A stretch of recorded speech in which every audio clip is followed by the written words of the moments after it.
கிறிஸ்துவினால் உங்களுக்கு கிருபையும் சமாதானம் உண்டாவதாக. ஆமென். ரோமர் 8:14 சொல்லப்பட்டிருக்கிறபடி எவர்கள் தேவனுடைய ஆவியினாலே நடத்தப்படுகிறார்களோ அவருடைய தேவனுடைய புத்திரர்கள் என்று வேதத்தில் சொல்லப்பட்டிருக்கிறது.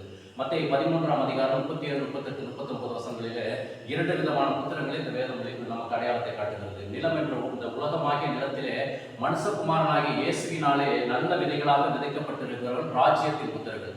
இவர்கள் தேவனுடைய புத்திரர்கள் என்று சொல்லப்படுகிறது.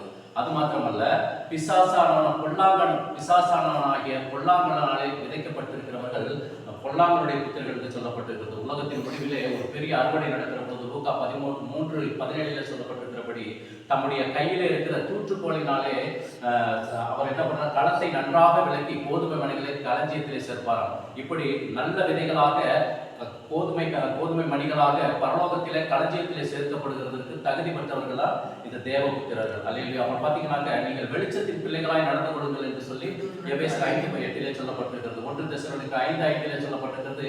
நீங்கள் வெளிச்சத்தின் பிள்ளைகளும் பகலின் பிள்ளைகளுமாய் இருக்கிறீர்கள் என்று சொல்லப்பட்டிருக்கிறது. இங்கே மத்தேயு 5:16 கூட சொல்லப்பட்டிருக்கிறது, இவ்விதமாய் மனுஷர் உங்கள் நற்கிரியைகளை கண்டு பரலோகத்தில் இருக்கிற உங்கள் பிதாவை மகிமைப்படுத்தும்படி உங்கள் வெளிச்சம் அவர்கள் முன்பாக பிரகாசிக்க கடவுள் என்று சொல்லப்பட்டிருக்கிறது. வெளிச்சத்தின் பிள்ளைகள் வெளிச்சத்தை பிரகாசிக்கிறதுக்காக தேவபுத்திரர்களாக இருக்கிறார்கள். பார்த்தீங்கன்னாக்க எப்படிப்பட்ட வெளிச்சம், சகலவித நற்கிரியைகளை எதுன்னு பார்த்தீங்கன்னாக்க கொலேசியர் 1:10 சொல்லப்பட்டிருக்கிறபடி சகலவித நற்கிரியைகளாகிய கனிகளை தந்து என்று சொல்லப்பட்டிருக்கிறது. எபேசியர் 5:9 கூட ஆவியின் கனியோ சகலவித நற்குணத்திலும் உண்மையிலும் நீதியிலும் இருக்கும் என்று சொல்லப்பட்டிருக்கிறது.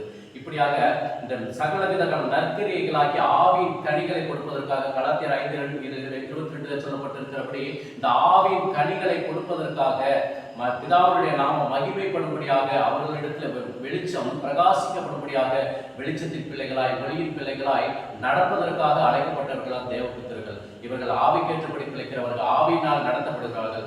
தேவன் ஆவியாய் இருக்கிறார், தேவனை ஆவியோடு உண்மையோடு தொழுது கொள்ளவர்களாக காணப்படுகிறார்கள். இது போன்று நாமும் கூட அவர் மேல் விசுவாசம் உள்ளவர்களாகி அவரை ஏற்றுக்கொள்கிற பொழுது நாம் அவருடைய பிள்ளைகளாக மாறுகிறோம். பரலோக ராஜ்யத்திற்கு தகுதி பெறுகிற வார்த்தை கேட்டவங்களை கர்த்தர் ஆசீர்வதிப்பாராக. ஆமென்.